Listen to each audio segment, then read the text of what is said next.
Breaking news mga kabayan, nag-unleash na naman ang US ng bagong sandata na makakatulong sa Pilipinas. Ito ay ang Leonidas Microwave Tech. Pangalawa sa ating mga balita ngayon, kasalukuyan daw na nag-ooperate sa Pilipinas ang Nimitz Carrier Strike Group. Ano kaya ang layunin nito? Pangatlo sa ating mga balita, nagpahayag ang South Korea tungkol sa mga deep concerns nito sa structure ng China sa Yellow Sea. At panghuli sa ating mga balita ngayon, ang US at Japan daw ay parehong nag-deploy ng mga special forces nito sa doorstep ng China. Alamin natin ang mga detalye sa hakbang na ito. Bago tayo magumpisa, baka pwede pa like ng video na ito. Malaking bagay na to sa aming mga content creators. Maraming salamat po.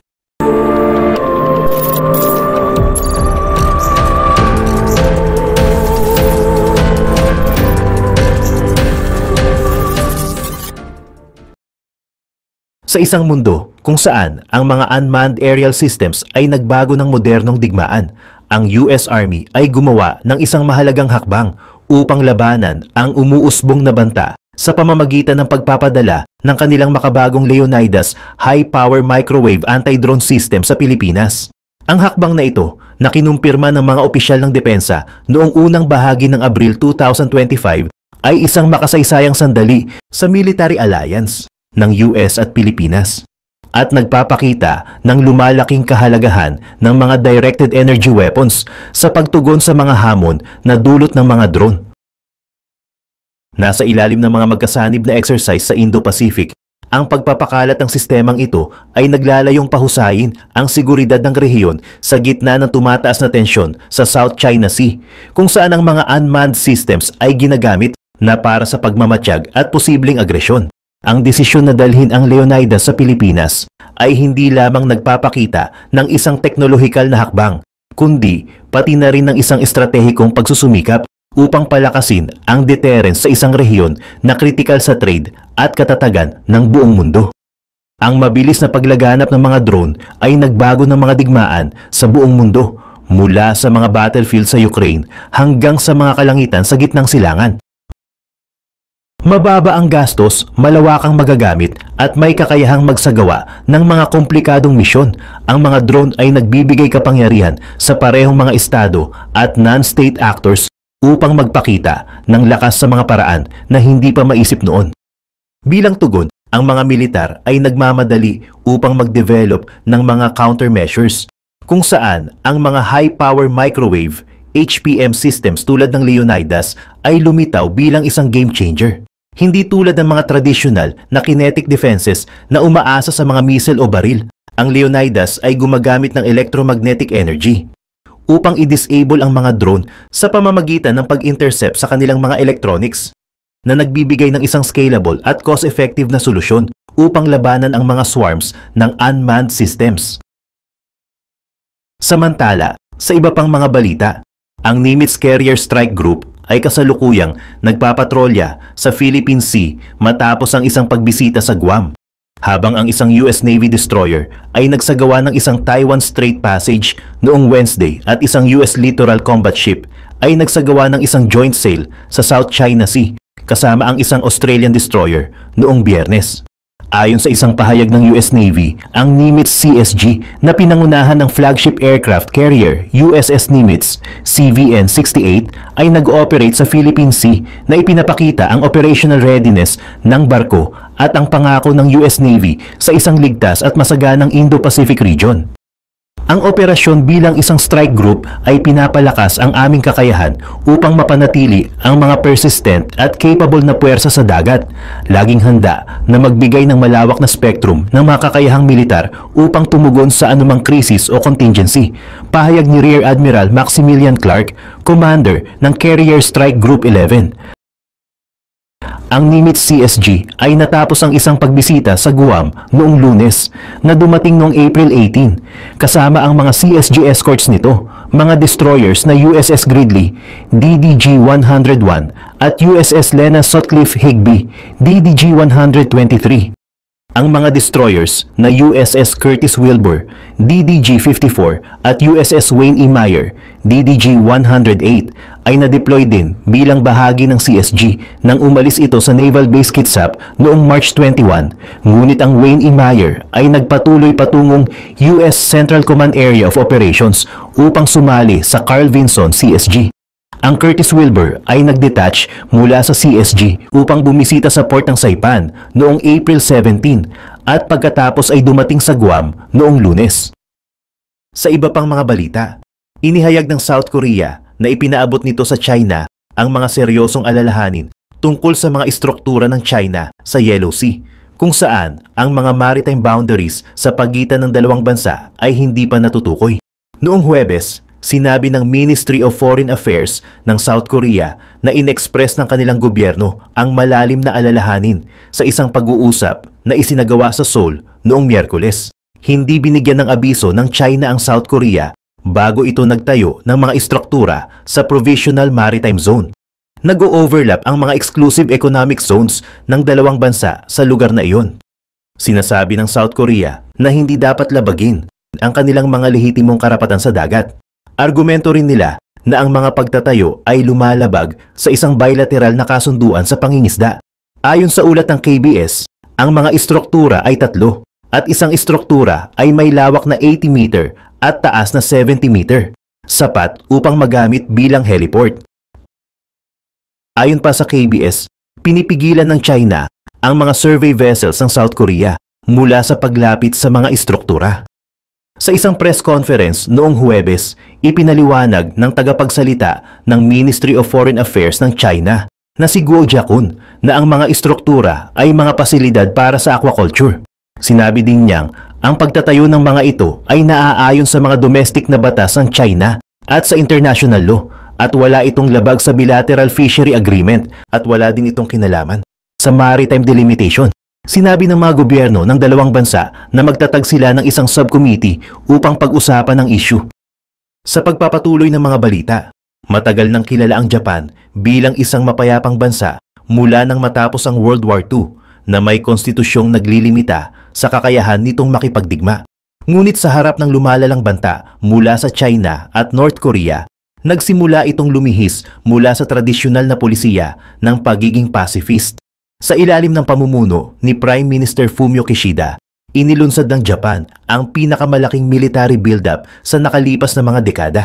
Kabilang dito ang pagpapalawak ng defense budget, pagbili ng makabagong sandata mula sa United States, at pagpapalakas ng kakayahan ng Japan's Self-Defense Forces. Ayon sa bagong National Security Strategy ng Japan, malinaw na tinukoy ang China bilang pinakamalaking strategic challenge sa rehiyon. Ipinapakita nito ang pagbabago sa pananaw ng Japan mula sa simpleng pagtatanggol patungo sa mas aktibong papel sa seguridad ng Indo-Pacific.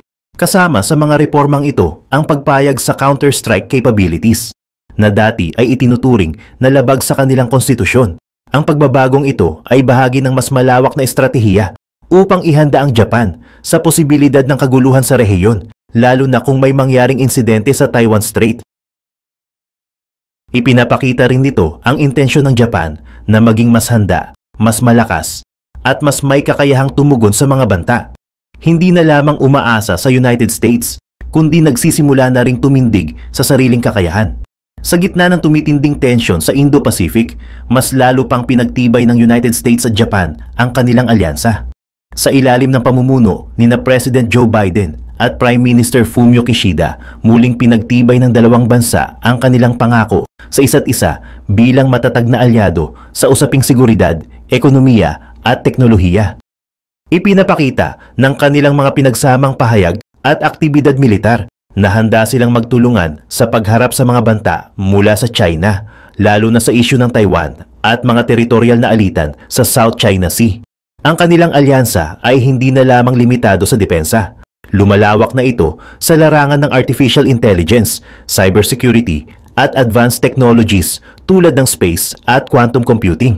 Ang kasunduan na palawigin ang saklaw ng US-Japan Mutual Security Treaty ay nagpapakita ng mas mataas na antas ng kooperasyon. Bukod pa rito, isinagawa rin ng kanilang militar ang mga joint drills sa mga sensitibong lugar malapit sa Taiwan at sa mga katubigan ng East China Sea bilang pagpapakita ng lakas at determinasyon.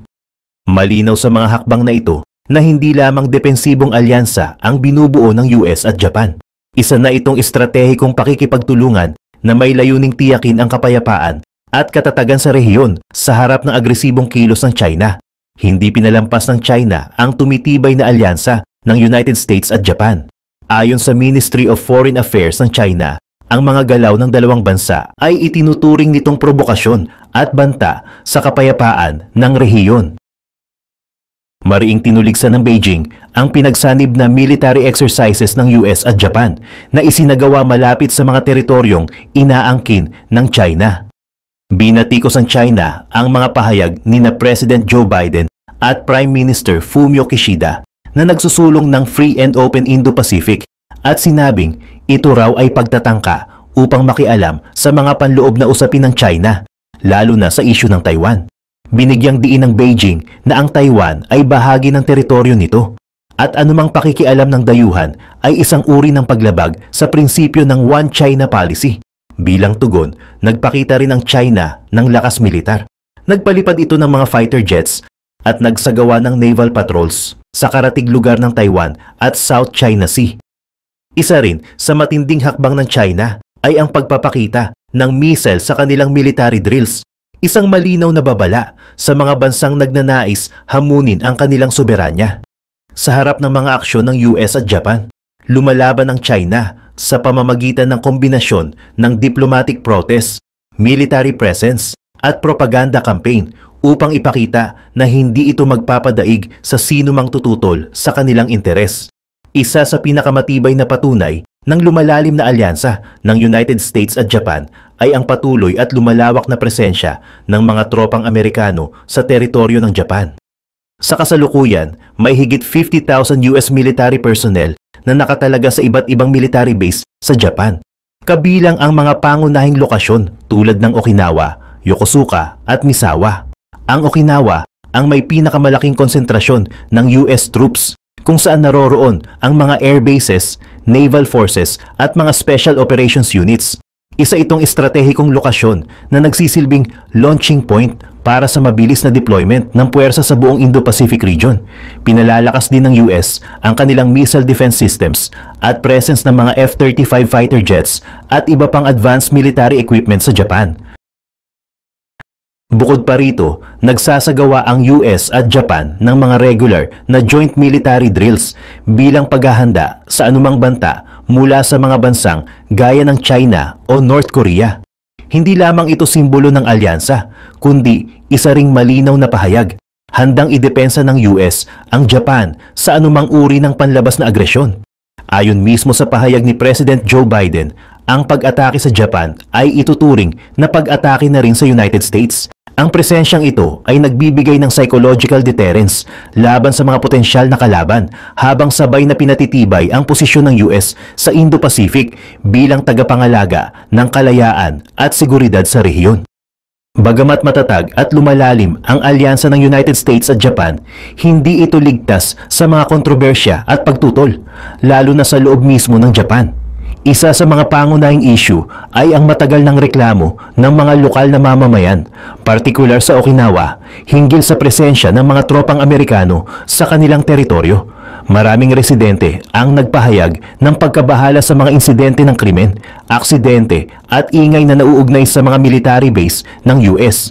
Isa sa mga pinakapinagtatalo ng issue ay ang panukalang ilipat ang Futenma Air Base sa isang mas liblib na bahagi ng Okinawa na tinutulan ng maraming lokal dahil sa epekto nito sa kapaligiran at pamumuhay. May ilan ding kritiko na nagsasabing masyado nang umaasa ang Japan sa Estados Unidos pagdating sa seguridad. May agam-agam na maaaring mahila ang Japan sa mga digmaan o tensyon na hindi naman nito direktang kinabibilangan, lalo na kung ang US ay makipagbanggaan sa mga bansang tulad ng China. Bukod dito, may mga sektor sa Japan na naniniwala na ang pag-amyenda sa pacifist constitution ng bansa ay maaaring magdulot ng regional instability at muling pagbuhay ng militarismo, isang isyong sensitibo dahil sa kasaysayan ng Japan noong World War II. Gayunpaman, nananatiling buo ang commitment ng dalawang bansa sa isa't isa. Bagamat may mga hamon at kontrobersya, patuloy pa rin ang koordinasyon at dialogo upang mapanatili ang balanse sa pagitan ng seguridad at paggalang sa soberanya at damdamin ng mamamayan. Ang lokasyon ng Japan ay may malalim na epekto sa kanyang papel bilang isang strategic na ally ng United States sa Indo-Pacific region. Ang Japan ay isang arkipelago na binubuo ng maraming isla na nakatayo sa kahabaan ng mga pangunahing maritime lanes at kalapit ng mga bansa tulad ng China at Taiwan. Ito ang nagbigay sa Japan ng natatanging posisyon sa geopolitics na nakakatulong sa mga alyansa nito, lalo na sa relasyon nito sa Estados Unidos. Isa sa mga pinakamahalagang bahagi ng Japan ay ang Okinawa. Bagamat maliit lamang ito sa sukat, ang Okinawa ay may mataas na strategic value dahil sa mga US military bases na matatagpuan dito. Ang Okinawa ay nasa 509 kilometers lamang mula sa Taiwan, kaya't kapag nagkaroon ng hidwaan sa pagitan ng US at China, ang Okinawa ay magiging pangunahing base ng operasyon para sa mga tropang Amerikano. Dahil dito, ang Japan ay may malaking papel sa anumang potensyal na conflict sa rehiyon. Bukod sa Okinawa, may mga isla rin ang Japan na malapit sa Taiwan, tulad ng Yonaguni Island na nasa 110 kilometers lamang mula sa Taiwan. Ang mga isla na ito ay nagsisilbing mga posibleng lugar para sa militarisasyon at pag-deploy ng mga tropa, lalo na kapag ang tensyon sa pagitan ng China at Taiwan ay tumindi. Sa pamamagitan ng mga isla at ang kanilang pagiging malapit sa Taiwan at China, nagiging kritikal ang Japan sa mga military strategies ng US at mga alyado nito.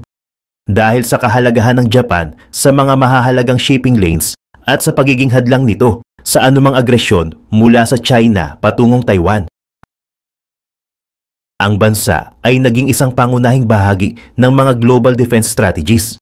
Ang lokasyon ng Japan ay hindi lamang nagpapalakas sa alyansa nito sa US, kundi pati na rin sa mga karatig bansa na may interes sa pagpapanatili ng balanse sa rehiyon ng Indo-Pacific.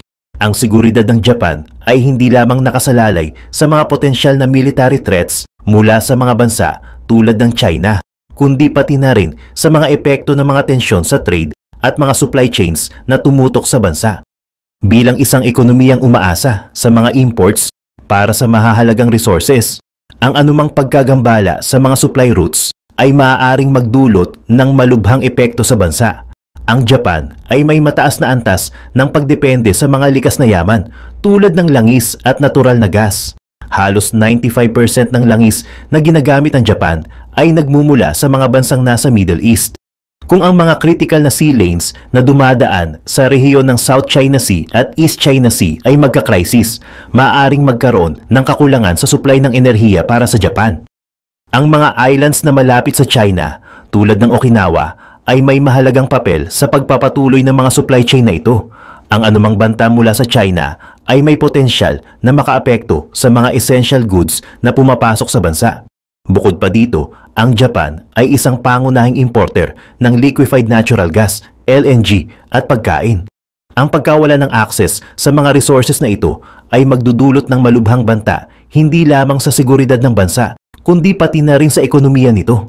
Ang mga conflict sa ocean border o mga face-to-face incidents sa rehiyon ay posibleng magdulot ng pagkaantala o pagkagambala sa mga supply chains na nagbibigay ng mga basic needs sa Japan. Ang Senkaku Islands, kilala rin bilang Diaoyu Islands sa China, ay isang grupo ng mga sea area na matatagpuan sa hilaga ng Okinawa na pinag-aagawan ng Japan at China. Bagamat kasalukuyang administratibo ng Japan, matagal nang inaangkin ng China ang mga isla na ito at nagdudulot ito ng matinding tensyon sa pagitan ng dalawang bansa. Ang alitang ito ay may malalim na ugat sa kasaysayan at may mga matinding geopolitical na implikasyon. Ang mga isla ay may mataas na estratehikong kahalagahan dahil sa kanilang lokasyon sa East China Sea, isang pangunahing ruta ng trade at mayaman sa mga likas na yaman tulad ng langis at natural gas. Dahil dito, ang mga isla ay nagiging simbolo ng pambansang soberanya para sa China at Japan. Ang tensyon sa pagitan ng dalawang bansa ukol sa mga isla ay naging mas matindi nang magpatuloy ang mga hakbang ng China upang palawakin ang impluwensya nito sa rehiyon. Ang Japan, bilang may-ari ng mga isla, ay nagpapatuloy sa pagsuporta sa kanilang administrasyon ng Senkaku Islands at pagpapalakas ng kanilang militar upang maprotektahan ang nasabing teritoryo mula sa anumang agresyon. Sa kabilang banda, ang China ay patuloy na nagpapahayag ng mga claim nito at naglulunsad ng mga aktibidad sa paligid ng mga isla tulad ng mga naval patrols at pag-deploy ng mga maritime forces. Isa sa mga pinakamalaking hamon para sa Japan ay ang pagpapakita ng kanyang pagpapasya na depensahan ang Senkaku Islands laban sa mga hakbang ng China nang hindi nauurong ang kanilang alyansa sa mga bansang kasosyo tulad ng United States. Ayon sa US-Japan Security Treaty, kung ang alinmang bahagi ng teritoryo ng Japan ay inaatake, ay tutulong ang Estados Unidos sa depensa nito, kabilang na ang Senkaku Islands. Gayunpaman, ang pagpasok ng mas malalaking puwersa sa rehiyon ay maaaring magdulot ng isang direktang hidwaan na magiging masalimuot at may matinding epekto sa seguridad ng buong rehiyon. Ang patuloy na alitan sa Senkaku Islands ay nagiging isang mahalagang bahagi ng mas malaking usapin ukol sa seguridad sa East Asia at ang pagpapalawak ng impluensya ng China sa karagatang iyon. Ang mga aksyon at diskarte ng Japan kasama na ang kanilang mga military build-up at ang pakikipagtulungan sa mga alyadong bansa ay nagpapatibay ng kanilang determinasyon na protektahan ang kanilang mga teritoryo at mga pambansang interes sa harap ng banta mula sa China.